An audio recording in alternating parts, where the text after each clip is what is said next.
사람이 세운 것이 아니니라. 아멘. 거기다가 줄 끼워 놓으시고 깍지 끼워 놓으시고 맨 앞에 사도신경으로 가보십시오. 지금 우리는 사도신경을 함께 나누고 있습니다. 그렇죠? 그래서 오늘 본문은 줄로 이렇게 끼워 놓으시고 맨 앞에 사도신경, 저와 여러분이 한번 교독하겠습니다. 전능하사 천지를 만드신 하나님 아버지를 내가 믿사오며 이는 성령으로 잉태하사 동정녀 마리아에게 나시고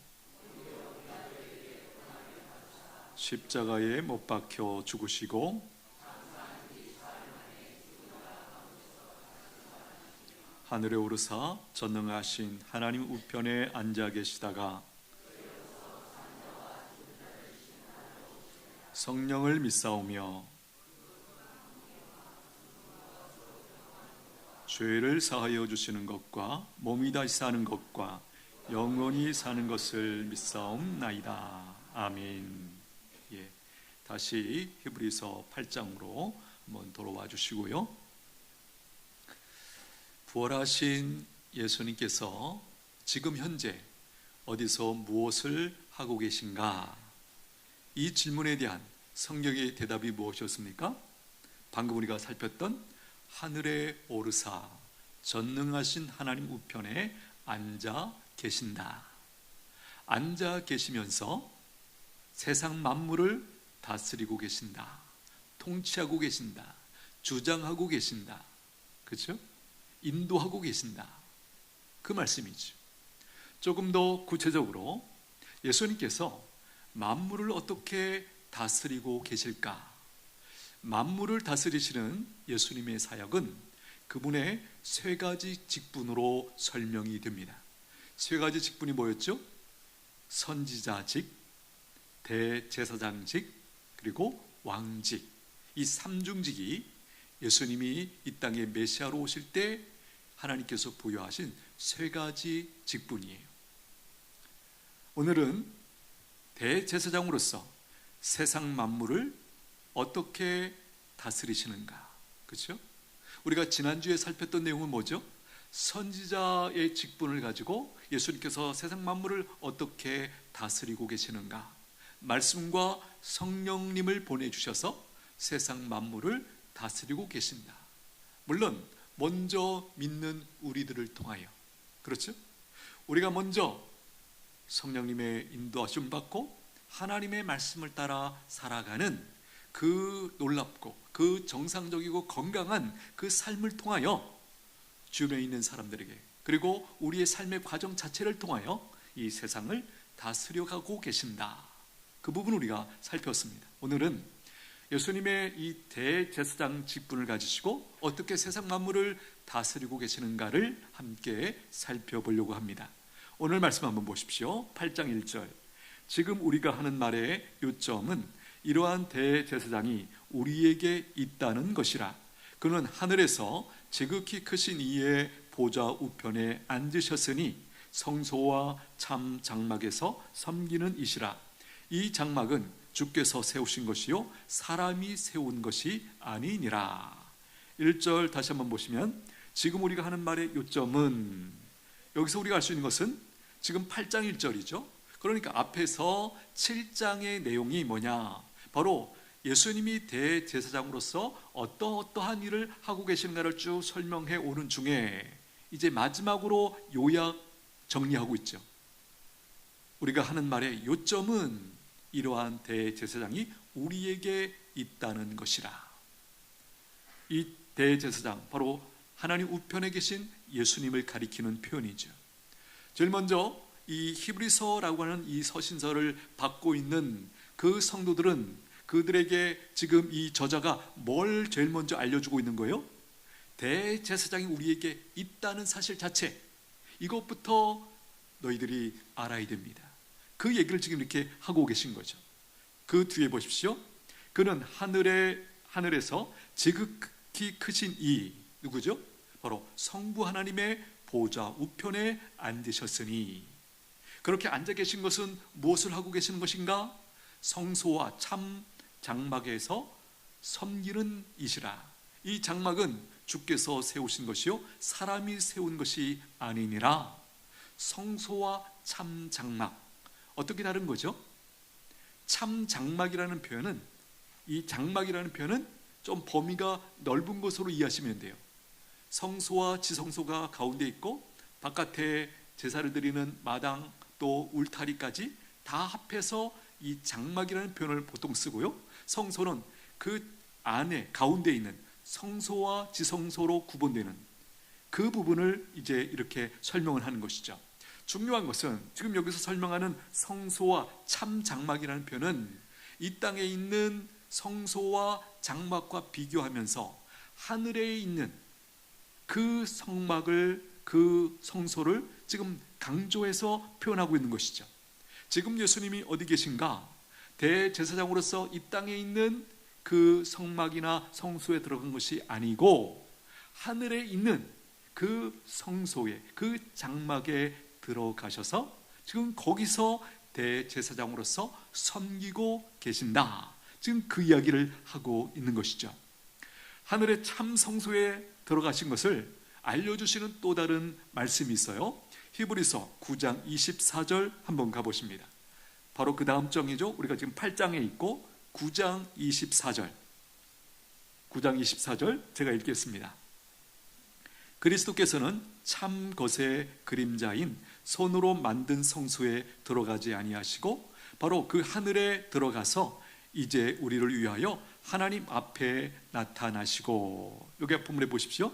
참 것의 그림자인, 참것, 뭘 얘기하는 거죠? 하늘에 있는 성소, 그걸 얘기하는 거죠. 하늘에 있는 참 성소의 그림자인 손으로 만든 성소, 즉 이 땅에 있었던 출애굽 시대부터 성막이 하나님께서 만들어 주셔서 이스라엘 백성들 가운데 함께 해주시고 그들과 함께 하신다는 사실을 가시적으로 보여준 그 특별한 그 공간이 이 성소, 성막이었잖아요. 바로 그걸 얘기하는 거죠. 참 것의 그림자인 손으로 만든 성소에, 이 땅에 있는 성소에 들어가지 아니하시고 바로 그 하늘에 들어가사 이제 우리를 위하여 하나님 앞에 나타나시고, 하나님 앞에 왜 나타나셨는가? 왜 하나님 우편에 앉아 계시는가? 여기 놀라운 목적을 설명합니다. 이제 우리를 위하여. 여러분, 지금 우리가 신앙생활 합니다. 그런데 지금 하나님 우편에 앉아 계신 대제사장이신 예수님께서 그곳에서 뭘 하고 계신다? 우리를 위하여 이 세상 만물을 다스리고 계신다라는 거예요. 이 부분이 분명히 우리가 이해되어져야 돼요. 세상 만물을 다스린다, 그것도 맞죠. 맞고, 그런데 놀랍게도 우리를 위하여 세상 만물을 다스리신다, 그렇게 지금 이야기를 말씀을 하고 있다는 거예요. 이런 맥락으로 우리가 좀 생각이 되었습니다. 자, 우리가 아버지로서 사회에서 또 직장을 가지고 일을 합니다. 그렇죠? 일을 한다, 어떤 직장을 다니고 계신다, 그 일을 열심히 하신다 등등 그렇게 말합니다. 그것도 맞죠. 그러나 또 다른 측면에서 보면 무슨 얘기죠? 왜 그렇게 일하시는가? 바로 하나님께서 선물로 주신 가정을, 아내와 자녀들을 혹은 부모님들을 섬기기 위하여 그렇게 하는 거죠. 이 말도 맞잖아요. 지금 예수님이 세상 만물을 다스리세요. 맞죠? 그런데 그것은 특별히 무엇을 위하여? 우리를 위하여, 하나님의 백성된 구원받은 우리를 위하여, 나를 위하여 그렇게 하고 계신다, 지금 그렇게 말씀하고 있는 거예요. 예수님께서 하나님 우편에서 대제사장으로서 일하시는 것이 어떻게 세상 만물을 다스리는 것과 연결이 되는 것일까? 우리가 던져야 할 중요한 질문이에요. 하나님 우편에서 대제사장으로서 섬기시는 그 일이 어떻게 세상 만물을 다스리는 것과 관련이 있는가, 연결되어 있는가 하는 것이에요. 우리가 잘 아는 것처럼 구약시대에 대제사장은 뭐 하는 사람이죠? 제물로 하나님께 제사를 드림으로 백성들의 죄를 하나님께 용서받게 해서 그 백성들과 하나님 사이를 화목하게 연결해주는 그 역할을 하는 것이 바로 대제사장, 제사장들이었다라는 거예요. 지금도 하나님 우편에서 이 사역을 계속하고 계신다라는 것입니다. 인류와 하나님 사이를 화목하게 만들어 주고 계시는 사역이죠. 이 말을 조금 더 간략하게 표현하면 이렇게 할 수 있어요. 구원 사역이시다, 이렇게 얘기할 수 있어요. 이 세상 인류와 하나님 사이를 화목하게 만들어주는 그 사역, 다르게 말하면 바로 구원 사역이에요. 구원에 대한 좋은 정의가 뭐죠? 하나님과 우리 사이에 관계가 어그러졌는데 관계를 다시 회복시켜준 그 상태, 회복된 상태를 우리가 구원이라고 말했죠. 하나님도 모르고 이 세상에 내가 우연히 던져진 존재처럼 그렇게 내 마음대로 살다가 나라는 존재, 그리고 이 세상에 존재하는 모든 것들이 우연히 어떻게 이렇게 존재하고 움직여지고 살아가는 것이 아니고 세상 만물을 창조하신 하나님이 계시고 지금도 그분이 이 세상 만물을 붙들고 계신다. 나의 존재도 이 세상에 존재하는 모든 것도 그분이 붙들어 주시지 않으면 존재할 수 없다. 그 사실을 성경이 우리에게 가르쳐 주지 않습니까? 예수님은 하늘의 그 참 성소에서 구약의 그 제사장들처럼 제물을 계속 드리면서 그렇게 지금도 섬기고 계신 것인가? 아니죠. 예수님은 십자가의 죽음을 통해서 한 번에 영원한 제사를 드리셨습니다. 다시 반복할 필요가 없는 완전한 제사를 예수님께서 하나님 앞에 드리셨다라는 거예요. 이 사실을 한번 확인합니다. 히브리서 9장 11절로 가십니다. 히브리서 9장, 오늘은 이 히브리서로 왔다 갔다 할 거예요. 열심히 잘 따라오십시오. 히브리서 9장 11절 보십니다. 그리스도께서는 장래 좋은 일에 대제사장으로 오사 손으로 짓지 아니한 것 곧 이 창조에 속하지 아니한 더 크고 온전한 장막으로 말미암아 염소와 송아지의 피로 하지 아니하고 오직 자기의 피로 영원한 속죄를 이루사 단번에 성소에 들어가셨느니라. 여기 끝에 보십시오. 자기의 피로, 십자가의 죽음을 지금 얘기하는 거죠. 자기의 피로 영원한 속죄를 이루사. 영원한 속죄, 속죄를 완성하셨다라는 뜻이에요. 단번에 성소에 들어가셨느니라. 완전한 속죄입니다. 구약시대처럼 동물의 피로 불완전한 속죄가 아니라 완전한 속죄를 이루어 주셨다라는 것이에요. 우리가 아는 것처럼 구약의 제사는 불완전한 것이었죠. 그래서 죄를 지을 때마다 동물을 끌고 가가지고 잡아가지고 피 제사를 드리는, 그래서 그때 지은 그 죄에 대해서 용서를 받는 그 일이 있었죠. 그러나 예수님이 오시고 나서, 특별히 예수님이 십자가에 달려 자신의 몸을 제물로 드리심으로 어떤 제사를 드렸다고요? 영원한 속죄를 주시는 그 제사, 단번에 완전히 모든 인류의 죄를 사해 주시는 그 완전한 제사를 드려 주셨다라는 것입니다. 그래서 더 이상 동물을 또 잡아야 되는 그런 일이 필요 없게 된 것이죠. 그 동물은 사실은 누구였죠? 그 죄를 지은 사람, 그 사람을 대신하는 존재였죠. 예수님은 누구십니까? 내가 지은 죄를 대신 짊어주신 그런 제물이 되어주셨죠. 나 대신 내가 죽어야 할 그 자리에 예수님이 대신 죽어주신 그 사건입니다. 예수님은 지금 현재 하나님 우편에서 자신이 제물이 되어드린 그 영원한 제사를 효과 있게 하고 계세요. 방금 제가 했던 표현 좀 낯설죠? 효과 있게 하고 있다. 이게 무슨 뜻일까? 자신의 몸으로 드린 그 영원한 제사의 효력을, 자기의 몸으로 드린 그 영원한 제사의 그 속죄의 효력을 근거로 사람들의 죄를 계속해서 용서해 주고 계신다라는 표현이에요.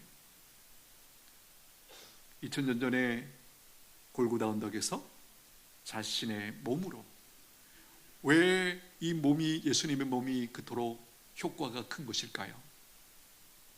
사실은 과거의 구약 시대에 드렸던 그 제사들은 그 동물 자체도 불안한 존재고, 그렇죠? 그러나 예수님은 죄가 없으신 분이시죠.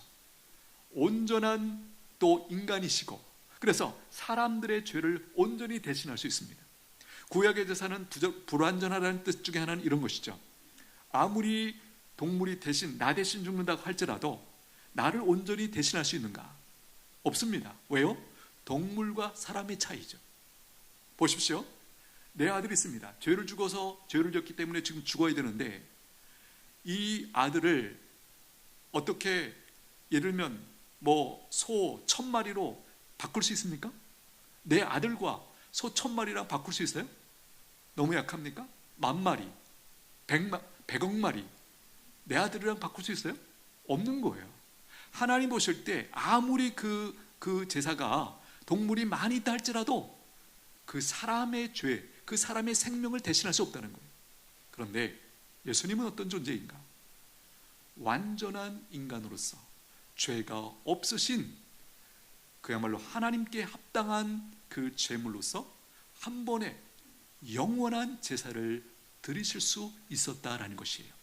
그래서 그 영원한 제사의 그 속죄의 효력을 이제 예수님을 믿고 다가오는 모든 사람들에게, 믿고 나오는, 하나님 앞에 나오는 모든 사람들의 죄를 용서해 주실 수 있다는 것이에요. 영원한 제사의 효력을 사람들에게 주고 계신 것이죠. 이 표현을 조금 다르게 말하면 구원을 주고 계신다, 그렇게 말해도 틀리지 않습니다. 여러분, 죄를 사해 주시는 그 말씀, 죄를 사해 주신다는 말씀과 구원을 해 주신다는 말씀은 가장 가까운 표현이에요. 원인과 결과죠. 죄를 사해 주신다라는 표현은 곧 구원해 주신다는 말과 어떤 의미에서 맥락을 같이 하고 있어요. 같이 붙어 있는 표현이에요. 따로 떼면 이해할 수 없어요. 구원이 어떻게 가능한가? 예수님께서 자신을 제물로 삼으셔서 죄의 피를 흘려 죄를 용서해 주셨기에 구원이 가능한 것이죠. 우리가 이런 이해를 가지고 있습니다. 살아가면서 어떤 어려움이 있을 때, 문제가 있을 때, 환난이 있을 때, 그 원인이 나나 혹은 사람이나 어떤 환경이나 이렇게 우리가 이해하기가 쉽습니다. 그렇죠? 지금 내가 당한 고난은 누구 때문에, 혹은 상황이 여러 가지 이유를 댑니다. 그러나 성경의 대답은 무엇이죠? 근본적인 죄를 가르쳐 주시죠. 바로 나의 죄 때문이다. 물론 이 세상에 만나는 고난이 다는 아니에요. 그러나 많은 부분이, 대부분의 것들이 사실은 나의 죄에서부터 출발한 것이다, 그렇게 설명을 해주시는 거예요. 그런데 여기서 우리가 주목하게 되는 것은, 그러므로 우리가 만나는 어떤 고난이나 많은 것들이 나의 죄가 근본 원인이었다면, 이 근본 원인인 나의 죄를 해결할 수만 있다면 어떻게 되는 거죠? 그 많은 고난이나 많은 것들을 우리가 근본적으로 차단할 수 있는, 해결할 수 있는 길이 열린 거예요. 예수님의 죽음이 그런 죽음이죠. 예수님이 왜 십자가에 달려 죽으셨는가? 이 땅에 살아가면서 우리가 많은 고난들, 환난들, 어려움들, 질병들, 이 모든 것들을 온전히 해결해 주시기 위하여 기꺼이 죄 없으신 그분이 나의 죄를 지고 대신 죽어 주셨다라는 것이에요. 그리고 인류에게 선포합니다. 너희가 내 앞으로 나오면, 나의 죽음과 부활을 알고 너희가 나를 믿으면, 하나님이 보내주신 구원자인 나를 믿으면 그 죄로부터 해방된다, 자유롭게 된다, 삶이 회복된다, 치료된다, 생명의 길이 열린다, 그렇게 지금 말씀해 주고 계시는 거예요. 이렇게 죄를 용서해 주시고 구원해 주시는 일은 사실은 예수님의 중보기도 사역과 또한 연결이 되어 있어요. 7장으로 한번 넘어가 보십니다. 히브리서 7장 23절 한번 가보십시오. 히브리서 7장 23절. 제사장 된 그들의 소요가 많은 것은 죽음으로 말미암아 항상 잊지 못함이로되 예수는 영원히 계심으로 그 제사장 직분도 갈리지 아니하느니라. 그러므로 자기를 힘입어 하나님께 나가는 자들을 온전히 구원하실 수 있으니 이는 그가 항상 살아계셔서 그들을 위하여 간구하심이라. 이러한 대제사장은 우리에게 합당하니 거룩하고 악이 없고 더러움이 없고 죄인에게서 떠나 계시고 하늘보다 높이 되신이라. 26절 앞부분 보십시오. 이러한 대제사장은 우리에게 합당하니, 이 합당하다라는 표현이 뭘까요? 우리의 죄를 해결해 주시는데 온전히 충분하다, 완벽하다라는 의미가 여기 들어가 있는 거예요. 말씀드린 것처럼 구약의 동물의 종류의 죄의 크기에 따라서 동물의 종류가 바뀌잖아요. 그렇죠? 새로 드릴 때도 있고, 뭐 이런 염소 드릴 때도 있고, 소 드릴 때도 있고, 그 죄의 무게에 따라서. 그런데 말씀드린 것처럼 그런 제사들은 불완전했어요. 그런데 예수님의 몸은, 예수님의 존재는 나의 죄뿐만 아니라 인류의 모든 죄를 완전히 다 해결해 주실 수 있는, 용서해 주실 수 있는 그런 충분한 제물이 되신다. 그 표현을 지금 이렇게 얘기하는 거예요. 우리에게 합당하다. 23절로 올라가십니다. 제사장된 그들의 소유가 많은 것은, 구약시대에 제사장들이 많았죠. 왜 많아야 됩니까? 그들은 죽으니까. 죽으면 그 다음에 또 누가 이어서 그 제사장 역할을 해야 되니까 계속해서 대를 이어서 이 제사장이 많았어야만 했어요. 그런데 예수님은 어떻습니까? 24절, 예수는 영원히 계심으로 그 제사장 직분도 갈리지 아니하느냐. 예수님 한 분만으로 영원한 제사장이에요. 그래서 또 누군가가 제사장이 필요하지 않다, 지금 그 얘기를 하시는 거죠. 25절, 그러므로 자기를 힘입어, 예수님을 힘입어 하나님께 나가는 자들을 온전히 구원하실 수 있으니 이는 그가 항상 살아계셔서 그들을 위하여 간구하심이라. 여기 그들을 위하여 간구하신다, 우리가 익숙한 표현으로 바꾸면 바로 중보 기도자가 되시기 때문에, 우리를 위하여 중보 기도를 하시기 때문에 이것이 가능하다, 지금 그렇게 얘기하는 것이죠. 여러분, 우리가 이런 거 있습니다. 우리의 부모님이나 지인들이 나를 위해서 기도해 주고 계신다라는 사실을 알고 기억할 때 우리 마음이 어때요? 참 힘이 됩니다. 지금 얼굴 표정을 보니까 두 분이 잘 모르겠다는 표정인데, 이유는 기도의 능력을 모르기 때문에 저게 뭔 소리야. 그러나 이미 그리스도 안에서 기도의 은혜를 아는 분들은 누군가가 나를 위해서, 부모님이나 형제들이나 지인들이 나를 위해서 기도한다? 그 자체가 굉장히 위로가 되고 힘이 되고 소망스러운 것이죠. 하물며 우리 예수님께서 하나님 우편에서 나를 위해서 기도해 주고 계신다. 어떨 것 같아요? 아니, 사람이 나를 위해서 기도해 줘도 그렇게 위로가 되고 힘이 되는데, 세상의 왕이신 하나님 우편에 앉아 계신 예수님이 나를 위해서 기도해 주고 계신다.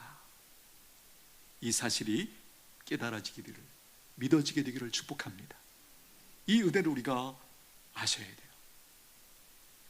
예수님께서 이렇게 하나님 우편에 앉으셔서 대제사장으로서 중보기도를 하고 계시기에 오늘 우리에게 어떤 일이 일어나고 있는가?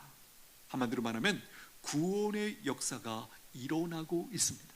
구원은 궁극적인 그 구원 말고, 여기서는 특별히 어떤 맥락에서 이 땅에서 만나는 많은 고난 가운데, 어려움 가운데서 구원해 주시는 그 구원을 의미하는 거예요. 이 구원들이 결국은 연결되어서 마침내 우리가 하나님 앞에 서는 그 궁극적인 구원이 실현되고 완성된다라는 것이에요. 로마서 8장 말씀 한번 띄워주십시오. 로마서 8장 말씀 화면에 한번 보십시오. 제가 읽겠습니다. 34절, 누가 정죄하리요? 죽으실 뿐만 아니라 다시 살아나신 이는 그리스도 예수시니 그는 하나님 우편에 계신 자요 우리를 위하여 간구하시는 자신이라. 누가 정죄하리요? 그렇게 시작됩니다. 누가 정죄하리요? 한마디로 아무도 정죄할 수 없다라는 것이에요. 우리가 이 땅에 살아가면서 죄와 관련해서 우리가 느끼는 참 억울함이랄까, 또 그 죄 때문에 우리가 그 받게 되는 그 무엇이 표면적으로 이런 것이죠. 내가 어떤 죄를 지었어요. 근데 일단은 내가 알죠. 죄책감이 있습니다. 얼굴 떳떳하게 못 들어요. 또 이 사실을 알 때 주변에 있는 사람들이 저를 그냥 보지 않죠. 다른 눈으로 이렇게 보잖아요. 그렇죠? 그것도 고통스러운 거 맞습니다. 그런데 근본적으로는 왜 우리가 고통스러운가? 이 죄를 가지고 사탄 마귀가 우리를 계속 공격을 해요. 압박을 해요. 사람들은 모를 수 있어요, 내 죄에 대해서. 그런데 사탄 마귀가 내 죄를 알고 있기 때문에 너 이 죄에 졌잖아. 근데 어떻게 그렇게 뻔뻔하게 살아? 계속해서 우리가 그 죄의 죄책감 이런 것들이 시달리는 이유는 근본적으로 사탄 마귀가 그 죄를 가지고 나를 계속 정죄하기 때문에, 공격하기 때문에 우리가 어떤 면에서 잠도 못 자고 시달리고 뭐 특별한 일 없어도 계속 눌리고 결국 그 죄에 대한 그 사망의 열매를 따먹는 그런 일이 벌어지고 있다는 것이에요. 그런데 그 문제가 어디서 해결됩니까? 예수님 앞에 달려나가서 그분의 보혈을 힘입고 용서받았을 때 우리 안에 그 사탄 마귀의 공격, 그 모든 것으로부터 우리가 자유케 되는 그 구원의 역사가 일어난다라는 거예요. 그 표현을 지금 이렇게 얘기했죠. 누가 정죄하리요? 죽으실 뿐만 아니라 다시 살아나신 이는 그리스도 예수니 그는 하나님 우편에 계신 자요 우리를 위하여 간구하시는 자신이라. 우리가 죄를 짓고 하나님 앞에 나갑니다. 하나님, 제가 이렇게 또 죄를 지었습니다. 1차적인 하나님의 반응은 뭐죠? 죄에 대해서 공의로우시기 때문에 심판하시고 징벌하시는 것이 맞죠. 그런데 그때 옆에 계시던 예수님이 말씀합니다. 하나님, 이 사람을 위해서 제가 죽었습니다. 제가 피를 흘린 바로 그 사람입니다. 이렇게 옆에서 예수님이 말씀을 드리면 하나님께서 너의 죄를 사하노라, 용서한다, 그 선포가 그때 일어나는 것이에요. 그래서 그 다음에 어떤 일이 벌어지는가 보십시오. 35절 보십시오. 누가 우리를 그리스도의 사랑에서 끊으리요? 환난이나 곤고나 박해나 기근이나 적신이나 위험이나 칼이랴. 기록된 바 우리가 종일 주를 위하여 죽임을 당하게 되며 도살당할 양같이 여김을 받았나이다 함과 같으니라. 그러나 이 모든 일에 우리를 사랑하시는 이로 말미암아 우리가 넉넉히 이기느니라. 여기 35절 읽어 드는 내용을 보세요. 환난, 곤고, 그렇죠?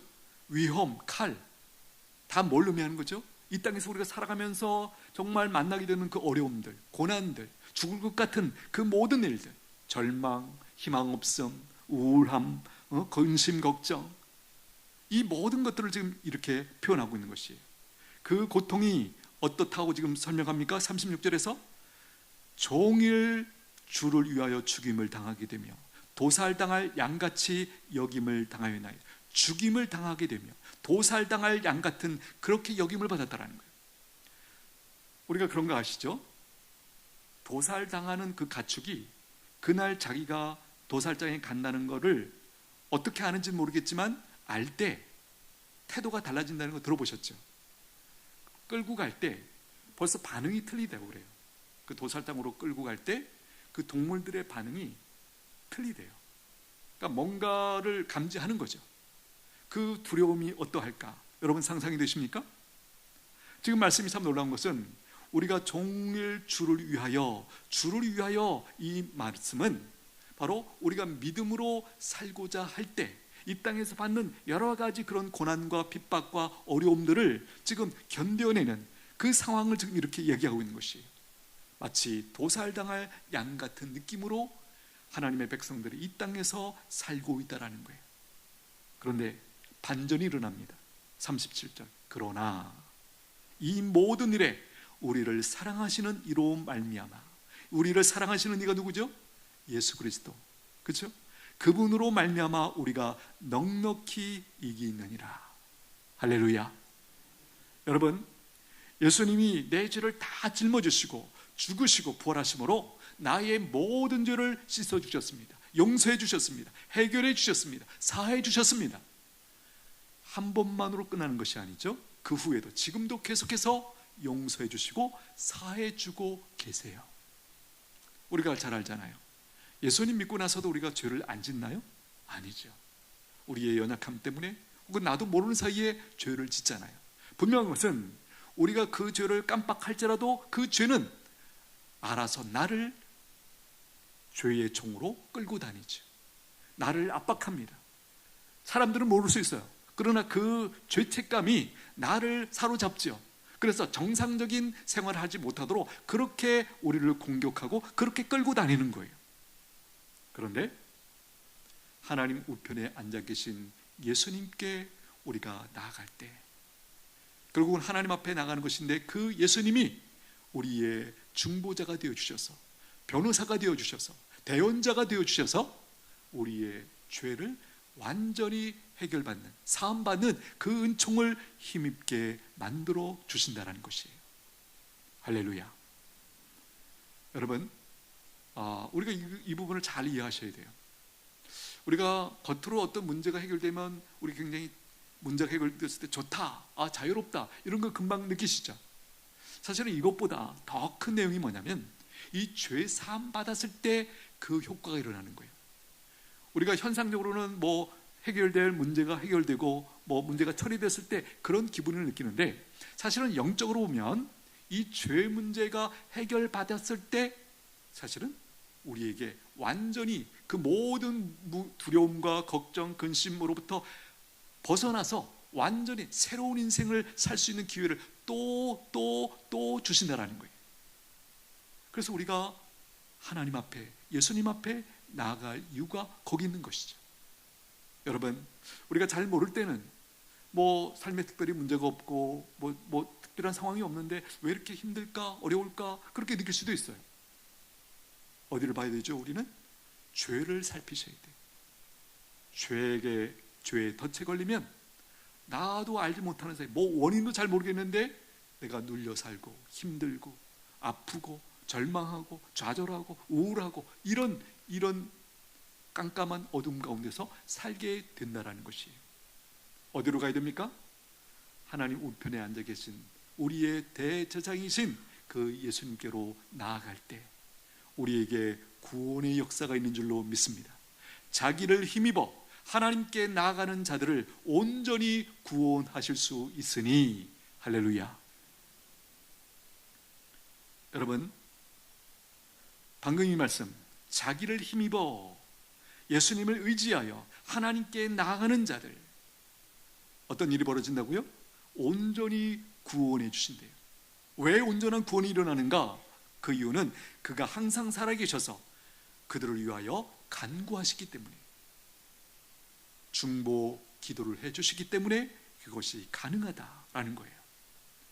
여러분, 우리 중에 아무도 고난이나 어려움이 없는 사람은 저는 없다고 생각해요. 우리 인생이 사실 그러하죠. 물론 잠시 평안할 때가 없지 않아 있습니다. 그러나 많은 경우는 근심, 걱정 이런 것들이 계속해서 일어나는 세상이, 우리가 살고 있는, 발딛고 사는 이 세상이. 그런데 그 어떤 문제가 와도 우리가 분명히 알아야 될 것이 있습니다.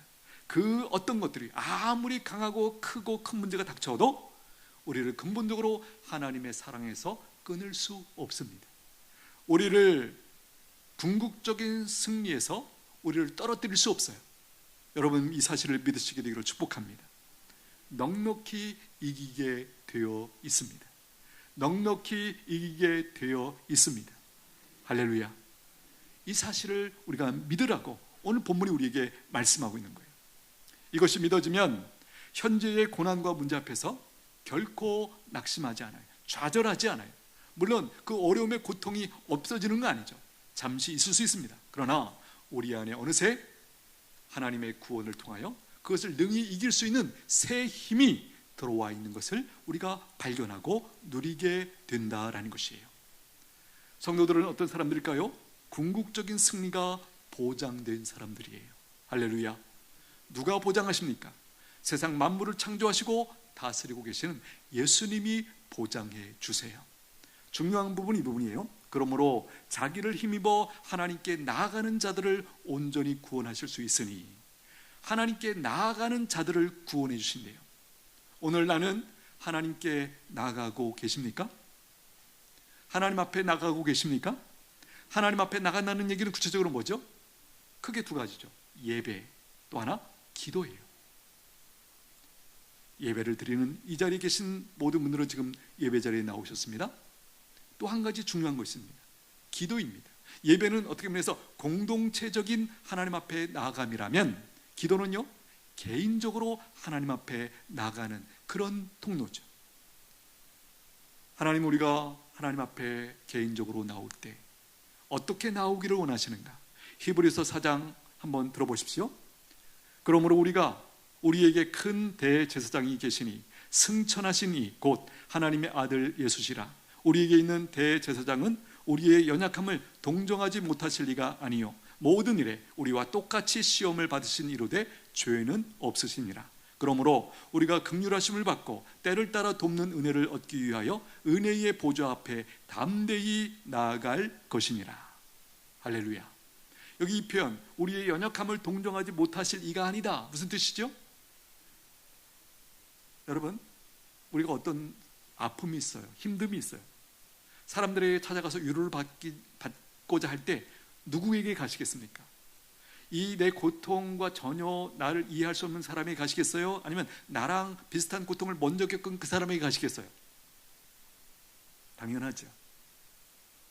내가 겪고 있는 고통을 먼저 겪은 그 사람에게 갈 때 우리가 효과적으로 그 위로를 받을 수 있어요. 안내를 받을 수 있어요.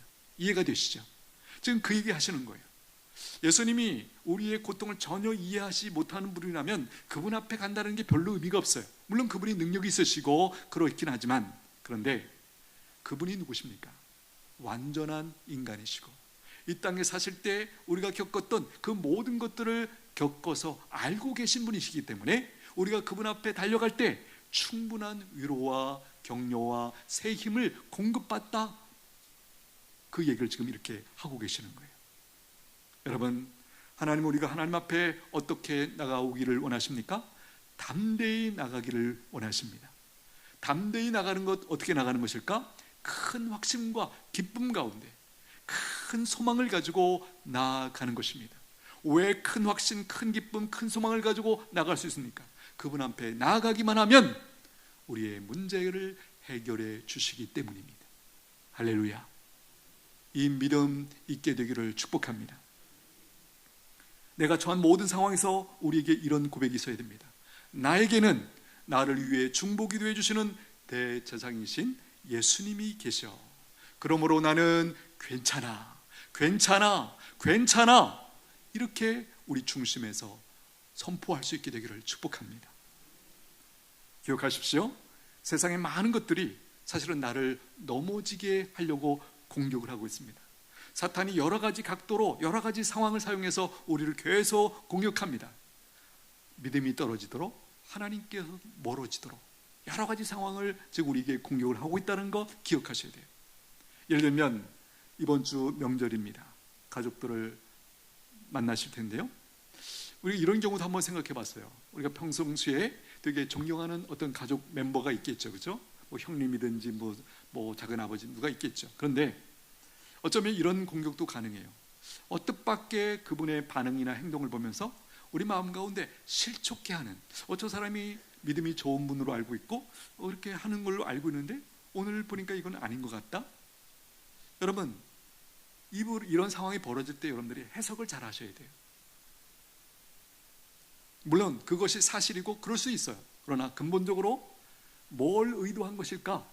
사탄이 우리로 하여금 믿음을 떨어뜨리고 하나님으로부터 점점 멀어지게 하는 우리의 중요한 해석의 관점이 이거예요.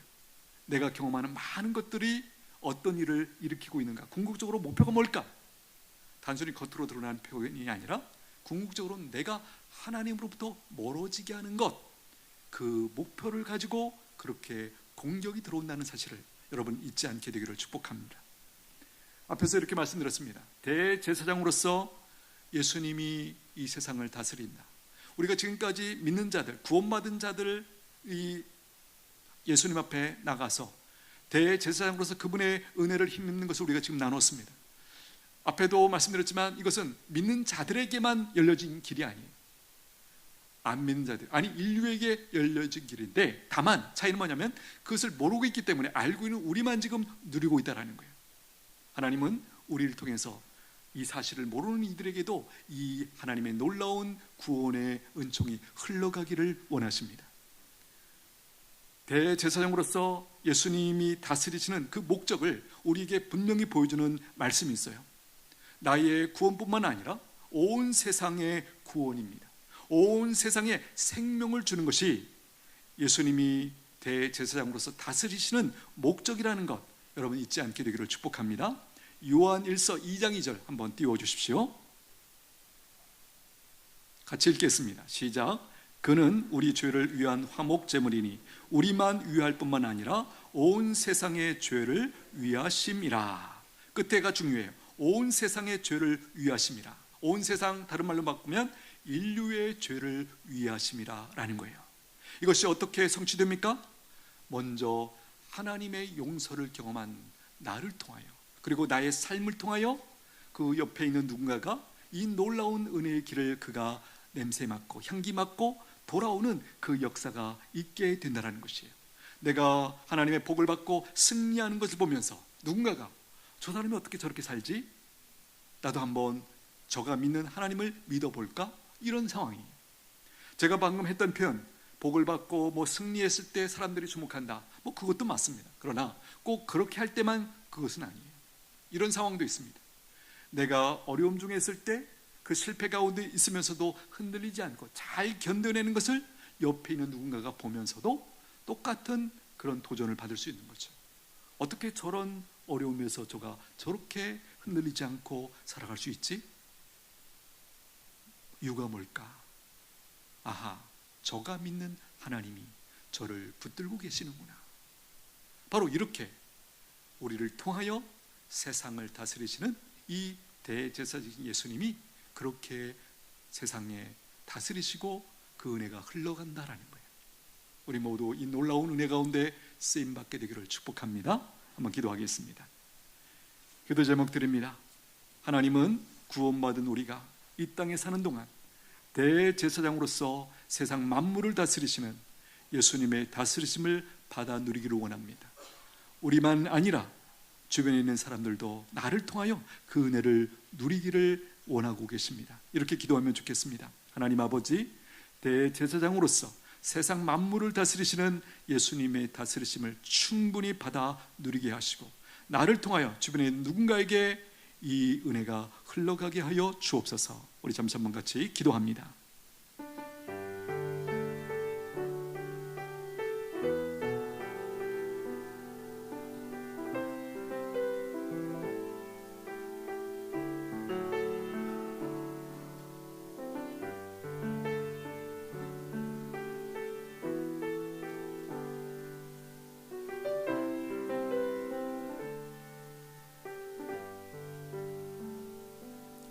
예수님의 이름으로 기도하옵나이다. 아멘. 찬송가 96장 올려드립니다.